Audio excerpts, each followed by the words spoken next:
ჩვენო ვიდეოში სექტორი ვისწავლეთ, ახლა კი დროა განვიხილოთ რა არის სეგმენტი. სეგმენტი არის ქორდით ჩამოჭრილი წრის ნაწილი, რაც ჩვენს ნახაზზე წითლად არის დაშტრიხული. სეგმენტის ფართობი გამოითვლება შემდეგნაირად. ესი სეგმენტის უდრის სექტორის ფართობს გამოკლებული სამკუთხედის ფართობი. სექტორი, როგორც უკვე ახსენით, არის აი ეს ნაწილი.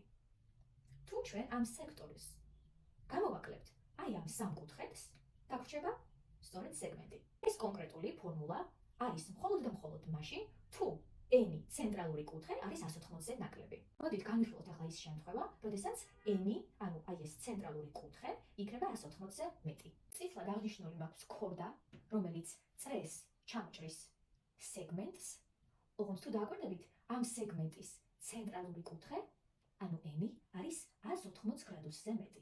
სეგმენტს წარმოადგენს მთლიანად წითლად დაშტრიხული ფიგურა. თუ კარგად დააკვირდებით, შეამჩნევთ, რომ ჩვენი აი ამ ხელა სეგმენტის ორ ნაწილად გაყოფა შეგვიძლია. ეს იქნება ერთი ნაწილი სამკუთხედი, ხოლო მეორე ნაწილი აი დიდი სექტორი. შავი მონაკვეთები რადიუსებს წარმოადგენს. მაშინ მთლიანი წითელი ფიგურის, ანუ სეგმენტის ფართობი იქნება სექტორის ფართობს, აი